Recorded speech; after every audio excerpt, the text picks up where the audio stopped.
Hello दोस्तों, मैं आपका दोस्त राकेश कुमार आर के पब्लिकेशन सीकर के यूट्यूब चैनल पर आपका हार्दिक स्वागत करता हूं।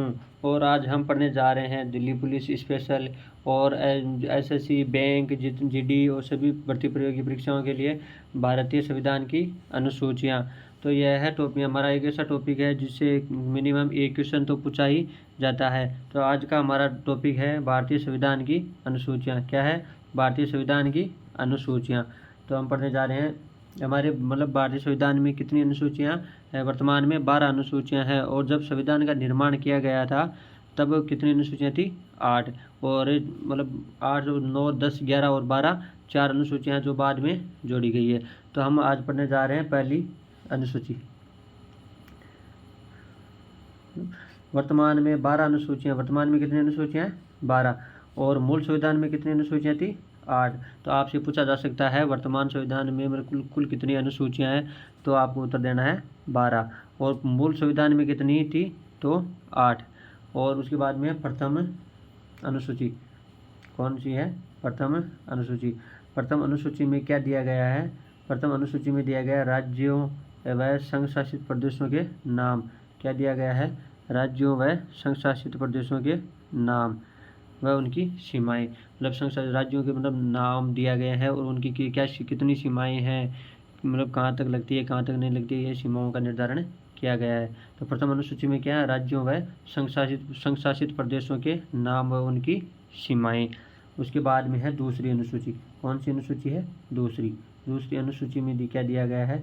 दूसरी अनुसूची में दिया गया है संचित निधि पर भारित वेतन भत्ते पैसे, पेमेंट के बारे में बताया गया है। तो पहली अनुसूची में है राज्यों और संघ शासित प्रदेशों के नाम व उनकी सीमाएं और दूसरी में दिया गया है संचित निधि पर भारित वेतन।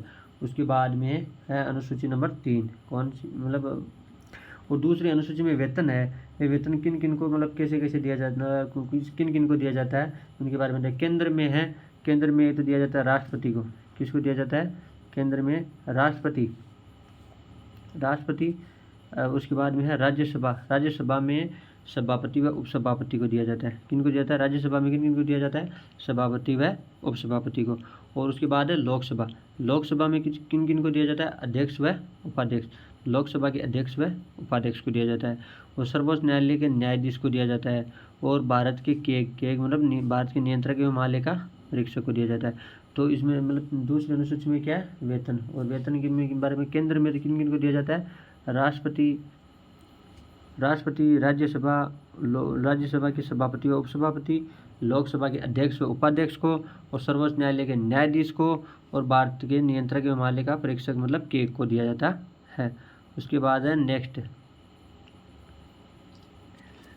है राज्यों में किन किन को वेतन है संचित निधि से दिया जाता है। अनुसूची नंबर 2 में जोड़ा गया है। तो ये तो राज्यपाल का वेतन। और विधान परिषद और विधानसभा के विधान परिषद में सभापति व उपसभापति दोनों का, और विधानसभा में है अध्यक्ष व उपाध्यक्ष का, और उच्च न्यायालय के न्यायाधीश का।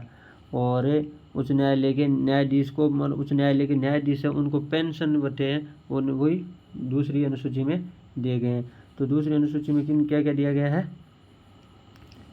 उच्च न्यायालय के न्यायाधीश को पेंशन संघ की संचित निधि से दी जाती है। किसकी निधि से दी जाती है?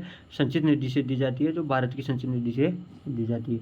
तो इसमें वेतन भत्ते किन किन का दिया गया है? केंद्र में दिया गया राष्ट्रपति, और राज्यसभा के सभापति और उपसभापति को, लोकसभा के अध्यक्ष व उपाध्यक्ष को, और उच्चतम न्यायालय के न्यायाधीश को। और राज्यों में राज्यपाल, विधान परिषद में सभापति और उपसभापति को, और विधानसभा के अध्यक्ष व उपाध्यक्ष को, और उच्चतम न्यायालय के न्यायाधीश को। और उच्च न्यायालय के न्यायाधीश को पेंशन है वो जो संघ की संचित निधि से दी जाती है। और उच्च न्यायालय के न्यायाधीश को वेतन तो वैसे तो दिया जाता है राज्य की संचित निधि से, और पेंशन है वो संघ की संचित निधि से दी जाती है। किससे दी जाती है? संघ की संचित निधि से दी जाती है। उसके बाद में है तीसरी अनुसूची में है इनकी शपथ। तीसरी अनुसूची में क्या दिया गया है? शपथ के बारे में प्रावधान किया गया है। इसमें विभिन्न उम्मीदवारों द्वारा ली जाने वाली शपथ का प्रारूप दिया गया है। तो पहले में तो राज्य व संघ शासित प्रदेशों की सीमाएं थी, उनके नाम थे। दूसरी में उनके वेतन थे, और तीसरी में क्या है? उनकी शपथ है। क्या है? शपथ। तो शपथ किन किन को दिलाई जाती है, मतलब किन किन की शपथ के बारे में बताया गया है। सांसद, एक तो सांसद पद का उम्मीदवार और एक सांसद, दो इनको दिलाई जाती है। सांसद, एक तो सांसद का उम्मीदवार और एक सांसद। उसके बाद है नेक्स्ट है मंत्री, मंत्री को शपथ दिलाई जाती है जिसका उल्लेख तीसरी अनुसूची में है। उसके बाद में सर्वोच्च न्यायालय के न्यायाधीश के, और उसके बाद में है भारत का नियंत्रक व महालेखा का परीक्षक सर्वोच्च न्यायालय के न्यायाधीश की शपथ लेता है। क्या, कौन सी शपथ लेता है? सर्वोच्च न्यायालय के न्यायाधीश की शपथ लेता है। उसके बाद में है राज्य, राज्यों में किन किन की शपथ का प्रावधान किया गया है। एक तो एमएलए एमएलसी का उम्मीदवार और एमएलए और एमएलसी की शपथ। उसके बाद में मंत्री की शपथ, एमएलसी की शपथ, मंत्री की शपथ और उच्च न्यायालय के न्यायाधीश की शपथ। उसके बाद नेक्स्ट है अनुच्छेद 60 में राष्ट्रपति की शपथ का उल्लेख किया गया है। किस राष्ट्रपति की शपथ का उल्लेख कहाँ पे किया गया है? अनुच्छेद 60 में। और उसके बाद में है अनुच्छेद 69, अनुच्छेद 69 में है उपराष्ट्रपति की शपथ। किसकी शपथ का उल्लेख किया गया है? उपराष्ट्रपति की शपथ का। और अनुच्छेद 159 में किया गया है राज्यपाल की शपथ का। तो इसमें शपथ में मतलब अनुसूची नंबर 3 में किन किन की शपथ का प्रावधान किया गया है?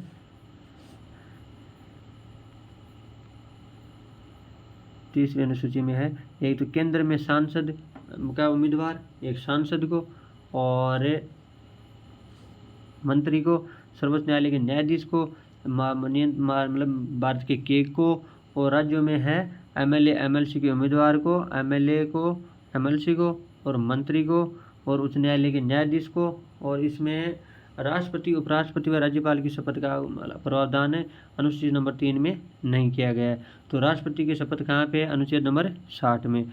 और उपराष्ट्रपति की शपथ कहाँ है? अनुच्छेद नंबर 69 में। और राज्यपाल की शपथ कहाँ पे है? अनुच्छेद नंबर 159 में। उसके बाद है नेक्स्ट है राज्य के सभापति व उपसभापति तथा लोकसभा के अध्यक्ष व उपाध्यक्ष के लिए अलग से कोई शपथ का प्रावधान नहीं किया गया है। और विधानसभा अध्यक्ष और उपाध्यक्ष के लिए भी अलग से शपथ का प्रावधान नहीं है। उसके बाद है नेक्स्ट अनुसूची नंबर 4। अनुसूची नंबर 4 में है राज्यों व केंद्र शासित प्रदेशों में राज्यसभा की सीटों का आवंटन, राज्यसभा की सीटों का बंटवारा किया गया है। तो आपसे क्वेश्चन पूछा जा सकता है कि कौन सी अनुसूची में राज्यों व केंद्र शासित प्रदेशों के बीच सीटों का बंटवारा किया गया है या राज्यसभा की सीटों का आवंटन किया गया है? तो किस में किया गया है? अनुसूची नंबर 4 में। कौन सी में? अनुसूची नंबर 4 में। उसके बाद नेक्स्ट अनुसूची है 5। अनुसूची नंबर कौन सी है? 5। अनुसूची नंबर 5 में क्या है, क्या प्रावधान किया गया है? अनुसूचित जाति व जनजाति क्षेत्र के प्रशासन व नियंत्रण से संबंधित, तो अनुसूचित जाति और जनजाति के क्षेत्र है उसमें प्रशासन और नियंत्रण से संबंधित प्रावधान किए गए हैं। उसके बाद है नेक्स्ट अनुसूची है अनुसूची नंबर 6। अनुसूची नंबर 6 में दिया गया है असम, मेघालय, त्रिपुरा व मिजोरम। जो पूर्वोत्तर राज्य हैं उनमें कुछ जो पिछड़े मतलब जनजातीय क्षेत्रों के जो राज्य हैं जो है असम, मेघालय, त्रिपुरा, मिजोरम, राज्य में जनजातीय क्षेत्रों के प्रशासन व नियंत्रण से संबंधित विशेष प्रावधान किया गया है। तो एक मतलब आपसे क्वेश्चन पूछ ले, असम, मेघालय, त्रिपुरा राज्यों में मतलब विशेष जनजातीय क्षेत्रों के लिए विशेष प्रावधान किस में किया गया है? तो अनुसूची नंबर 6 में। उसके बाद में है अनुसूची नंबर 7। अनुसूची नंबर 7 में संघ व राज्यों के मध्य विषयों के माध्यम से शक्तियों का विभाजन किया गया है। तो अनुसूची नंबर 7 में क्या दिया गया है? संघ और राज्यों के मध्य विषयों के माध्यम से शक्तियों का अलग अलग विभाजन किया गया है। तो मतलब संघ और राज्यों के विषयों को कितने भागों में बांटा गया? 3 में। कौन कौन से हैं? एक तो संघ सूची, एक है राज्य सूची, एक है समवर्ती सूची। तो पहली है संघ सूची, उसके बाद में है राज्य सूची और उसके बाद में है समवर्ती सूची। तो समवर्ती संघ सूची में पहले कितने थे? आरंभ में तो 97 विषय थे। कितने विषय थे? 97। और वर्तमान समय में कितने हैं? 98 विषय हैं। कितने विषय हैं? 98। उसके बाद में है दूसरी जो राज्य सूची है। राज्य सूची में कितने विषय हैं? पहले तो थे 66 और वर्तमान में है 59। और समवर्ती सूची। तीसरी कौन सी है? समवर्ती सूची। समवर्ती सूची में पहले तो 47 और वर्तमान में है 52। वर्तमान में कितने हैं? 52। तो कौन सी अनुसूची में विषयों का बंटवारा किया गया है? तो 7वीं अनुसूची में। और कितनी सूचियाँ बनाई गई है? तो 3। कौन कौन सी? संघ सूची, राज्य सूची व समवर्ती सूची। तो संघ सूची में पहले आरंभिक विषय कितने थे? 97 और वर्तमान में कितने हैं? 98। उसके बाद में है राज्य सूची। राज्य सूची में पहले कितने थे? 66 और वर्तमान में कितने विषय हैं? 59 विषय। उसके बाद में तीसरी है समवर्ती सूची। समवर्ती सूची में कितने विषय थे? पहले थे 47 और वर्तमान में है 52। उसके बाद में नेक्स्ट दिया गया है 42वें संविधान संशोधन 1976 द्वारा 5 विषय राज्य सूची से हटाकर समवर्ती सूची में जोड़ दिए गए। 42वां संविधान संशोधन 1976 में हुआ था, जिसमें से जो 5 विषय थे जो राज्य सूची में शामिल थे, उनको राज्य सूची से हटाकर किस अनुसूची सूची में शामिल कर दिया गया? समवर्ती सूची में जोड़ दिया गया। जो 5 विषय थे वो थे वन, वन्य जीव, नाप तोल की इकाइयाँ, एक न्यायिक प्रशासन और शिक्षा। तो आपसे क्वेश्चन पूछा जा सकता है, किस संविधान संशोधन के द्वारा 5 विषय राज्य सूची से हटाकर समवर्ती सूची में जोड़े गए? तो आपको आंसर देना 42वें संविधान संशोधन 1976 द्वारा। तो वो कौन कौन से विषय थे? एक तो वन, एक वन्य जीव, उसकी तीसरा था नाप तोल की इकाइयाँ, चौथा है न्यायिक प्रशासन और 5वां है शिक्षा। उसके बाद है नेक्स्ट अनुसूची है 8वीं अनुसूची। 8वीं अनुसूची में क्या है? संविधान द्वारा मान्यता प्राप्त भाषाएं। 8वीं अनुसूची में क्या दिया गया है? भाषाओं का उल्लेख किया गया है। जो मूल संविधान में 14 भाषाएं थी, मूल संविधान में कितनी भाषाओं का उल्लेख है? 14 भाषाओं का उल्लेख है। कितनी भाषाओं का? 14 भाषाओं का। और वर्तमान में कितनी भाषाएं हैं? 22। तो आपसे पूछा जाता है किस अनुसूची में भाषाएं जोड़ी गई है? तो अनुसूची नंबर 8 में। और आपको ये भी पूछा जा सकता है कि मूल संविधान में कितनी भाषाएं थी? तो 14। और वर्तमान में कितनी भाषाएं हैं? तो 22। उसके बाद में है नेक्स्ट है, तो जो पहले की 14 भाषाएं थी वो आपको हम पढ़ने जा रहे हैं। पहली भाषा थी असमिया। कौन सी थी? असमिया।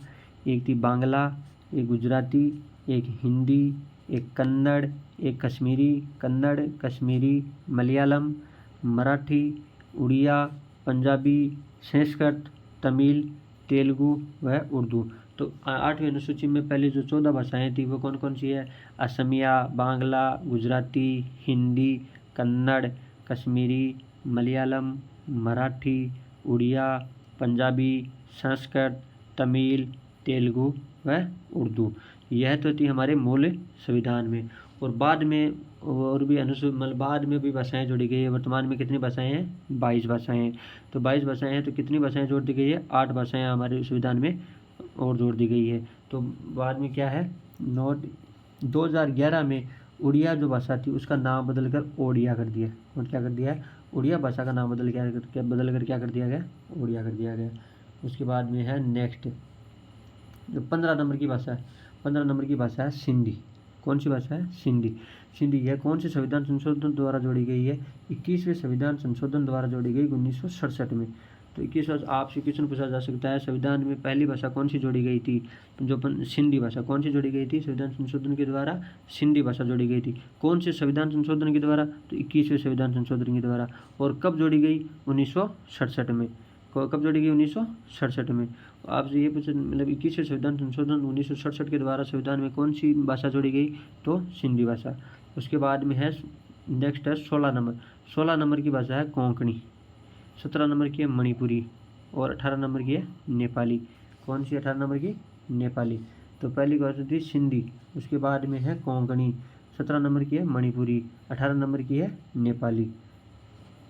उसके बाद में नेक्स्ट है जो यह कोंकणी, मणिपुरी और नेपाली तीनों भाषाएं हैं जो 71वें संविधान संशोधन 1967 के द्वारा जोड़ी गई। तो कौन कौन सी जो भाषाएं थी? ये तो कोंकणी, मणिपुरी, नेपाली। कौन कौन सी भाषाएं? 16 नंबर की कौन सी है? कोंकणी, 17 नंबर की मणिपुरी और 18 नंबर की है नेपाली। तो ये आपसे ये क्रम वाइज भी पूछ सकता है, 16 नंबर की कौन सी है, 17 नंबर की कौन सी है और 18 नंबर की कौन सी है। तो ये जिस क्रम में दी गई है उसी क्रम में है। और उसको याद करने का तरीका भी यह है, ये अल्फ़ाबेट के आधार पर ही है। मतलब ABCD में जैसे अलग प्रकार अक्षर आते हैं, पहले के, कोंकणी का के, उसके बाद में मणिपुरी का एम और उसके बाद नेपाली का एन। तो इसी क्रम में आपको याद रखना है। तो 15 नंबर की तो सिंधी, उसके बाद में 16 नंबर की कोंकणी, 17 नंबर की मणिपुरी, 18 नंबर की है नेपाली। जो ये तीनों भाषाएं हैं एक साथ 71वां संविधान संशोधन 1967 के द्वारा जोड़ी गई। उसके बाद में है नेक्स्ट की जो भाषाएं हैं, ये तो 19 नंबर की है बोडो और 20 नंबर की है डोगरी। 19 नंबर की तो बोडो और 20 नंबर की है डोगरी। और भी भाषाएं जोड़ी गई इसमें, तो वो है आगे है मैथिली और संथाली। बोडो, डोगरी, मैथिली, संथाली। तो मतलब 19 नंबर की तो है बोडो, उसके बाद 20 नंबर की है डोगरी, उसके बाद में 21 नंबर है मैथिली और उसके बाद में है संथाली। 22 नंबर की भाषा कौन सी है? संथाली। उसके बाद तो यह कौन से संविधान संशोधन द्वारा जोड़ी गई? 92वां संविधान संशोधन 2003 के द्वारा। तो कौन सी जोड़ी गई थी? बोडो, डोगरी, मैथिली, संथाली। बोडो, डोगरी, मैथिली, संथाली। तो ये किस संविधान संशोधन के द्वारा जोड़ी गई थी? 92वां संविधान संशोधन 2003 के द्वारा जोड़ी गई थी। तो हम थोड़ा सा तो आगे नेक्स्ट है 9वीं अनुसूची। 9वीं अनुसूची तो पहला 8वीं अनुसूची के वापस आपको थोड़ा सा रिवाइज करवा देता हूँ। इसमें ये 14 भाषाएँ थी। इस 14 भाषाओं में इसके बाद में जोड़ी गई है 15 नंबर की थी सिंधी, जो 21वें संविधान संशोधन 1967 के द्वारा जोड़ी गई। उसके बाद 16, 17 और 18 है कोंकणी, मणिपुरी, नेपाली। कोंकणी, मणिपुरी और नेपाली, जो 71वें संविधान संशोधन 1967 के द्वारा जोड़ी गई थी। उसके बाद में है नेक्स्ट बोडो, डोगरी, मैथिली, संथाली। कौन सी है? बोडो, डोगरी, मैथिली, संथाली। कौन सी? 19 नंबर की बोडो, 20 नंबर की डोगरी, 21 नंबर की मैथिली और 22 नंबर की संथाली। जो 92वां संविधान संशोधन 2003 के द्वारा जोड़ी गई थी। उसके बाद में है नेक्स्ट अनुसूची है 9वीं अनुसूची। कौन सी अनुसूची है? 9वीं अनुसूची। 9वीं अनुसूची यह अनुसूची पहले संविधान संशोधन के द्वारा 1951 के अंतर्गत जोड़ी गई थी। तो हमारे पहले तो कितनी भाषाएं थी मूल संविधान में कितनी अनुसूचियाँ थी? तो ये अनुसूचियाँ थी 8 और 8। उसके बाद में 9वीं अनुसूची। 9वीं अनुसूची है जो पहला संविधान संशोधन 1951 में किया गया था, उसके द्वारा जोड़ी गई थी। और इसमें क्या दिया गया है? इसमें अधिनियमों को न्यायिक पुनरावलोकन का संरक्षण प्रदान किया गया है। जो अधिनियम है उनको न्यायिक पुनरावलोकन है, उनका संरक्षण है ना, वो ही प्रदान किया गया है।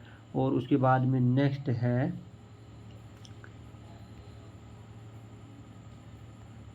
यदि किसी अधिनियम को नवी अनुसूची में शामिल किया जाता है तो उसका न्यायिक पुनरावलोकन नहीं किया जा सकता। यदि जिस अधिनियम को नवी अनुसूची में शामिल कर दिया जाता है तो उस अधिनियम का न्यायिक पुनरावलोकन हम नहीं कर सकते। उसके बाद में है नेक्स्ट है जमींदारी व्यवस्था को समाप्त। जमींदारी की जो व्यवस्था थी उसको तो कर दिया समाप्त करने तथा भूमि सुधारों को लागू करने के लिए इस अनुसूची का प्रावधान किया गया था।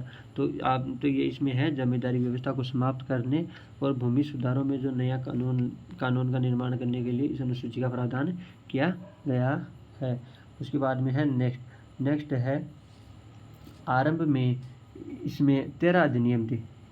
मतलब प्रारंभ समय में इस आरंभ में जो ये अधिनियम इसमें अनुसूची इसमें कितने अधिनियम थे? 13 अधिनियम थे।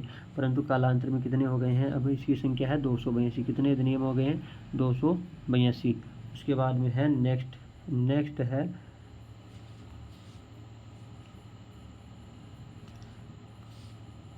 एक वाद कोहिलोवाद 2007 में सर्वोच्च न्यायालय ने निर्णय दिया।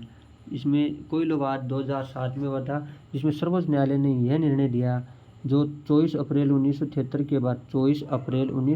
के बाद जो भी अधिनियम है जो नवी अनुसूची में रखे गए, जिस अनुसूची में रखे गए, नवी अनुसूची में रखे गए हैं, उनका न्यायिक पुनरावलोकन किया जा सकता है। तो यह कोहिलोवाद 2007 में सुप्रीम कोर्ट ने क्या निर्णय दिया? 24 अप्रैल 1973 को ये कहा कि जिस नवी अनुसूची में जो भी अधिनियम रखे गए हैं उनका न्यायिक पुनरावलोकन किया जा सकता है। और 24 अप्रैल 1973 को ही 21वां भारतीयवाद का निर्णय दिया गया, जिसमें न्यायिक पुनरावलोकन को संविधान का बुनियादी ढांचा माना है। तो न्यायिक पुनरावलोकन को संविधान का क्या माना है? बुनियादी ढांचा माना है। तो आपसे पूछा जा सकता है कि न्यायिक पुनरावलोकन को संविधान का बुनियादी ढांचा किस वाद के निर्णय में माना गया? तो केशव नंद भारती वाद, जो कब दिया गया था? 24 अप्रैल 1973 को। और इस बुनियादी ढांचे की अवधारणा इसी वाद के निर्णय में अस्तित्व में आई थी। तो कोयलो वाद 2007 में दिया गया, और जो कब दिया गया? 24 अप्रैल 1973 को। इसमें कहा गया कि उनका न्यायिक पुनरावलोकन किया जा सकता है अधिनियमों का। और 24 अप्रैल 1973 को केशवानंद भारती वाद का निर्णय दिया गया, जिसमें न्यायिक पुनरावलोकन को संविधान का बुनियादी ढांचा मान लिया गया था। इसके बाद में है नेक्स्ट है 10वीं अनुसूची। 10वीं अनुसूची में दिया गया है दल बदल विरोधी प्रावधान। तो 10वीं अनुसूची में क्या है? दल बदल विरोधी प्रावधान है। दल बदल विरोधी प्रावधान है, और यह 10वीं अनुसूची है जो 52वां संविधान संशोधन 1985 के द्वारा जोड़ी गई थी। तो 10वीं अनुसूची किस संविधान संशोधन के द्वारा जोड़ी गई? 52वां संविधान संशोधन 1985 के द्वारा जोड़ी गई थी। और 10वीं अनुसूची में क्या है? दल बदल विरोधी प्रावधान किया गया है। और इसमें दल बदल के आधार पर संसद व विधानसभा के सदस्यों की निर्भरता से संबंधित प्रावधान किया गया है। मतलब दल बदल के आधार, मतलब दल बदल करना इधर उधर, संसद में विधानसभा में जो दल बदल करते हैं उनके बारे में बताया गया है। 10वीं अनुसूची में क्या है? दल बदल। उसके बाद में है नेक्स्ट है 91वां संविधान संशोधन, जो कब किया गया था? 2002 में। उसमें भी कुछ परिवर्तन किए गए हैं। यदि कोई सदस्य या यदि कोई एक सदस्य या कोई एक व्यक्ति दल बदल करता है तो उसकी सदस्यता क्या कर दी जाएगी? समाप्त कर दी जाएगी। और 2/3 सदस्य यदि अगर एक साथ किसी दल में शामिल होते हैं तो उनकी सदस्यता समाप्त नहीं की जाएगी, उसका विलय कर लिया जाएगा। यह प्रावधान कब किया गया? 91वां संविधान संशोधन 2002 में परिवर्तन कर दिया गया। और दल बदल किस अनुसूची में दिया गया है? अनुसूची नंबर 10 में। 10वीं अनुसूची किस संविधान संशोधन के द्वारा जोड़ी गई थी? 52वां संविधान संशोधन 1985 के द्वारा जोड़ी गई थी। उसके बाद में है नेक्स्ट है किसी दल को 2/3 सदस्य एक साथ दल बदल कर सकते हैं। मतलब 2/3 सदस्य हैं वो एक साथ दल बदल कर सकते हैं, उनकी सदस्यता समाप्त नहीं की जाएगी। अगर एक सदस्य या एक व्यक्ति को किसी दूसरे दल में शामिल होता है तो उसकी सदस्यता क्या हो जाएगी? समाप्त हो जाएगी। और निर्दलीय सदस्य किसी भी दल में शामिल नहीं हो सकते हैं, वह उनको सपोर्ट कर सकते हैं, किसी भी दल में शामिल नहीं हो सकते। और उसके बाद में है मनोनीत सदस्य।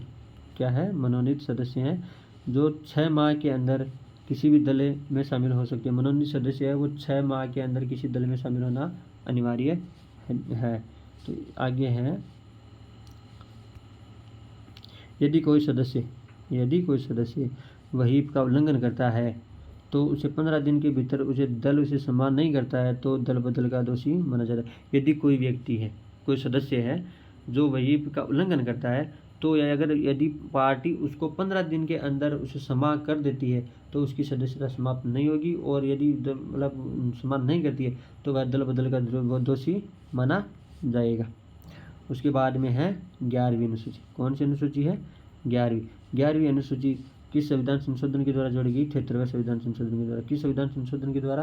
73वां संविधान संशोधन के अधिनियम के द्वारा 1992 में जोड़ी गई। कब जोड़ी गई? 1992 में। किस संविधान संशोधन के द्वारा? 73वां संविधान। कौन सी अनुसूची? 11 नंबर की अनुसूची। कौन सी अनुसूची है? 11वीं अनुसूची। किस संविधान संशोधन के द्वारा जोड़ी गई थी? 73वां संविधान संशोधन 1992 में जोड़ी गई थी। उसके बाद में है इसे पंचायती राज संस्थाओं को भी दी गई शक्तियों व उत्तरदायित्वों का उल्लेख। पंचायतों में दिए गए मतलब जो संस्थाओं की शक्तियां हैं उनका उल्लेख किया गया है। तो किस अनुसूची में पंचायतों का उल्लेख किया गया है? तो 11वीं अनुसूची में। किस संविधान संशोधन के द्वारा जोड़ी गई? 73वां संविधान संशोधन 1992 के द्वारा जोड़ी गई थी। और 11वीं अनुसूची में क्या दिया गया है? तो पंचायती राज संस्थाओं का उल्लेख किया, की शक्तियों का बारे में उल्लेख किया गया है। उसके बाद में है नेक्स्ट है उसमें कुल विषय पंचायतों को दिए। इसमें सभी पंचायत जो 11वीं अनुसूची है इसमें सभी विषय किसको दिए गए? कुल विषय पंचायतों को दिए गए हैं। उसके बाद नेक्स्ट है राजस्थान में पंचायतों को कितने विषय दिए गए थे? 22। कितने दिए गए थे? 22 विषय। तो किस अनुसूची में पंचायतों का उल्लेख किया गया है? तो 11वीं अनुसूची में किया गया है। और पंचायतों को कितने विषय दिए गए थे? 22 विषय थी। उसके बाद है नेक्स्ट अनुसूची है 12 नंबर की अनुसूची। कितने नंबर की है? 12 नंबर की। 12वीं अनुसूची कब जोड़ी गई थी? 12वीं अनुसूची 76वां संविधान संशोधन 1992 के तहत जोड़ी गई थी। 76वां संविधान संशोधन 1992 के तहत जोड़ी गई थी। और इसमें नगरीय निकायों के बारे में शक्तियों व उत्तरदायित्वों का उल्लेख किया गया। तो इसमें 11वें नंबर में तो पंचायतों का और 12वीं अनुसूची में नगरीय निकायों की शक्तियों व उनके उत्तरदायित्वों का उल्लेख किया गया है। और 12वीं अनुसूची कब जोड़ी गई? 76वें संविधान संशोधन 1992 के द्वारा जोड़ी गई थी और इसमें कुल 18 विषयों का उल्लेख किया गया है। तो उसके बाद नेक्स्ट है, तो ये दोस्तों हमने आज की 12 अनुसूचियाँ पूरी पढ़ ली है और इनका हम थोड़ा सा कभी रिविजन कर लेते हैं। तो आज हमने शुरू किया था भारतीय संविधान की अनुसूचियाँ। वर्तमान में कुल कितनी अनुसूचियाँ हैं? 12। कितनी अनुसूचियाँ हैं? 12। और मूल संविधान में कितनी थी? 8। और पहली अनुसूची में क्या दिया गया है? राज्यों व संघ शासित प्रदेशों के नाम और उनकी सीमाओं का उल्लेख किया गया है। दूसरी अनुसूची में दिया गया है मतलब राज्यों में जो पद विभिन्न पदों पर व्यक्ति है उनके वेतन का बारे में उल्लेख किया गया है। तो वेतन के बारे में उल्लेख किया गया है। तो वेतन किन का किया है? केंद्र में किया गया है तो राष्ट्रपति का किया गया है, राज्यसभा के सभापति व उपसभापति का, लोकसभा के अध्यक्ष उपाध्यक्ष का, सर्वोच्च न्यायालय के न्यायाधीश का और का भारत के नियंत्रक व मालिका परीक्षक का।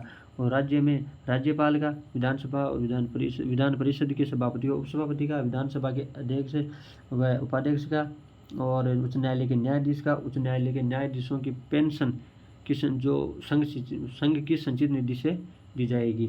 उसके बाद है तीसरी अनुसूची। तो दूसरी अनुसूची में वेतन, तीसरी में शपथ। तीसरी में क्या है? शपथ। तो इसमें है उम्मीदवारों द्वारा ली जाने वाली शपथ का प्रारूप दिया गया है। जो प्रारूप किन किन की शपथ का उल्लेख है? ये तो सांसद पद का उम्मीदवार, एक सांसद पद का उम्मीदवार और एक सांसद। उसके बाद में है मंत्री। उसके बाद में सर्वोच्च न्यायालय का न्यायाधीश और भारत का नियंत्रक व मालिका परीक्षक जो सर्वोच्च न्यायालय की न्यायाधीश की शपथ लेता है। अलग से कोई शपथ नहीं है, इनकी सर्वोच्च न्यायालय की न्यायाधीश की शपथ लेता है। और राज्यों में है एमएलए और एमएलसी का उम्मीदवार, एमएलए और एमएलसी की शपथ और मंत्री की शपथ, उच्च न्यायालय के न्यायाधीश की शपथ का उल्लेख किया गया है। इसमें तीसरी अनुसूची में राष्ट्रपति, उपराष्ट्रपति व राज्यपाल की शपथ का कोई प्रावधान नहीं है। तो राष्ट्रपति, उपराष्ट्रपति और राज्यपाल की शपथ का प्रावधान क्या है? राष्ट्रपति की शपथ का प्रावधान है अनुच्छेद नंबर 60 में। किस अनुच्छेद में? अनुच्छेद नंबर 60 में। और उपराष्ट्रपति की शपथ है अनुच्छेद नंबर 69 नंबर के अनुच्छेद में उपराष्ट्रपति की शपथ का प्रावधान किया गया है। और अनुच्छेद 159 में राज्यपाल की शपथ का प्रावधान किया गया है। इसके बाद में है नेक्स्ट है राज्यसभा के सभापति व उपसभापति, लोकसभा अध्यक्ष उपाध्यक्ष के लिए अलग से कोई शपथ का प्रावधान नहीं है। और विधानसभा अध्यक्ष उपाध्यक्ष का अलग से कोई कहीं पे अलग प्रावधान नहीं किया गया है। तीसरी अनुसूची के अनुसार ही शपथ दिलाई जाती है। इसके बाद में है नेक्स्ट चौथी अनुसूची। चौथी अनुसूची में राज्यों व केंद्र शासित प्रदेशों के लिए राज्यसभा में सीटों का आवंटन किया गया है। और पांचवी अनुसूची में है अनुसूचित जाति जनजातीय क्षेत्रों में प्रशासन व नियंत्रण संबंधी प्रावधान किए गए हैं। और छठी अनुसूची में है असम, मेघालय, त्रिपुरा और मिजोरम जो 4 राज्य हैं उन जो पिछड़े क्षेत्रों में जनजातीय क्षेत्रों में प्रशासन और नियंत्रण से संबंधित को अलग से प्रावधान, विशेष प्रावधान किए गए हैं। उसके बाद में है सातवीं अनुसूची। सातवीं अनुसूची में दिया गया है संघ व राज्यों के मध्य विषयों के माध्यम से शक्तियों का विभाजन किया गया है। संघ सूची, राज्य सूची और समवर्ती सूची में बांटा गया है। संघ सूची में वर्तमान पहले तो थे 97, वर्तमान में 98 विषय हैं। और राज्य सूची में पहले थे 66, वर्तमान में 59। और समवर्ती सूची में पहले 47 थे, वर्तमान में 52 है। और 42वें संविधान संशोधन 1976 के द्वारा 5 विषय राज्य सूची से हटाकर किस में जोड़ दिए गए? समवर्ती सूची में जोड़ दिए गए। तो वे थे वन्य जीव, नापतोल की इकाइयाँ, न्यायिक प्रशासन व शिक्षा। उसके बाद में 8वीं अनुसूची में भाषा। 8वीं अनुसूची में क्या दिया गया है? भाषाएं। तो मूल संविधान में कितनी भाषाएं थी? 14 और वर्तमान में कितनी है? 22। तो इन भाषाओं में भाषाएं हैं, पहली तो असमिया, बांग्ला, गुजराती, हिंदी, कन्नड़, कश्मीरी, मलयालम, मराठी, उड़िया, पंजाबी, संस्कृत, तमिल, तेलुगु व उर्दू। ये 14 भाषाएं थी। और 2011 में जो उड़िया भाषा थी उसका नाम बदल कर क्या कर दिया गया? ओडिया कर दिया गया। उसके बाद में है नेक्स्ट 15वीं थी सिंधी जो 21वें संविधान संशोधन 1967 के द्वारा जोड़ी गई थी। कौन सी थी? सिंधी। तो आपको पूछ ले संविधान की मूल अनुसूचियों में सर्वप्रथम मतलब जो भाषा जोड़ी गई थी वो कौन सी थी? सिंधी। किस संविधान संशोधन के द्वारा? 21वें संविधान संशोधन के द्वारा 1967 में। उसके बाद में कोंकणी, मणिपुरी व नेपाली। कोंकणी, मणिपुरी व नेपाली जो कि संविधान संशोधन के द्वारा 11वां संविधान संशोधन 1967 के द्वारा जोड़ी गई थी। उसके बाद में है बोडो, डोगरी, मैथिली, संथाली। बोडो, डोगरी, मैथिली, संथाली जो ये भाषाएं थी 22 भाषाएं, 4 भाषाएं तो बोडो, डोगरी, मैथिली, संथाली जो 92वां संविधान संशोधन 2003 के द्वारा जोड़ी गई थी। उसके बाद में नवीं अनुसूची। नवीं अनुसूची में है यह पहले संविधान संशोधन के द्वारा जोड़ी गई थी और इसमें अधिनियमों को न्यायिक पुनरावलोकन का संरक्षण प्रदान किया गया है। यदि किसी अधिनियम को नवीन अनुसूची में शामिल कर देते हैं तो उसका न्यायिक पुनरावलोकन नहीं किया जा सकता और जमींदारी व्यवस्था को समाप्त कर दिया गया। भूमि सुधारों को लागू करने के लिए अनुसूची के प्रावधान किया गया और आरंभ में इसमें 13 अधिनियम थे, वर्तमान में कालांतर में ये 282 हो गए। उसके बाद में है नेक्स्ट है कोहिलोवाद द्वारा 2007 में सर्वोच्च न्यायालय ने निर्णय दिया जिसमें जो आता 24 अप्रैल 1973 के बाद के जो अधिनियम थे नई अनुसूची में शामिल कर दिए गए हैं उनका न्यायिक पुनरावलोकन किया जा सकता है। और केशवानंद भारती में बाद में निर्णय दिया कि न्यायिक पुनरावलोकन को संविधान का बुनियादी ढांचा मान लिया गया और बुनियादी ढांचे की अवधारणा इसी वाद के निर्णय में अस्तित्व में आई। उसके बाद में 10वीं दल बदल यह 10वीं अनुसूची 52वें संविधान संशोधन 1985 के द्वारा जोड़ी गई थी और दल बदल के आधार पर संसद और विधानसभा के सदस्यों की सदस्यता का प्रावधान है। 91वां संविधान संशोधन 2000 द्वारा इसमें कुछ परिवर्तन कर दिए गए और यदि कोई सदस्य एक व्यक्ति किसी दूसरे सदन का दल बदल करता है तो वह उसकी सदस्यता समाप्त कर दी जाएगी। उसके बाद में है नेक्स्ट है किसी दल के 2/3 सदस्य एक साथ दल बदल करते हैं तो वो कर सकते हैं और निर्दलीय सदस्य किसी भी दल में शामिल नहीं हो सकते। उसके बाद में है मनोनीत सदस्य 6 माह के अंदर मतलब किसी दल की सदस्य दल में शामिल होना होगा। यदि कोई सदस्य व्हीप का उल्लंघन करता है तो उसे 15 दिन के भीतर यदि पार्टी उसे क्षमा कर देती है तो ठीक है, वरना उसका दल बदल का दोषी माना जाता है। उसके बाद में 11वीं अनुसूची 73वें संविधान संशोधन 1992 के द्वारा जोड़ी गई थी। इसमें है पंचायतों के बारे में शक्तियों का उल्लेख किया गया है। कुल विषय हैं 18, कुल 22 विषय हैं, मतलब जो कितने विषयों का उल्लेख किया गया है 22 विषयों का। 12वीं अनुसूची जो 76वें संविधान संशोधन 1992 के द्वारा जोड़ी गई जो नगरीय निकायों के लिए है उनके विषय हैं वो 18 विषय हैं। तो दोस्तों ये हमने आज अपनी 12 अनुसूची पूरी पढ़ ली है। तो चलो ठीक है दोस्तों, अगर आप चैनल पर नए हैं तो चैनल को सब्सक्राइब कीजिए, वीडियो को लाइक कीजिए, शेयर कीजिए और कमेंट कीजिए। Thank you. जय हिंद, जय भारत।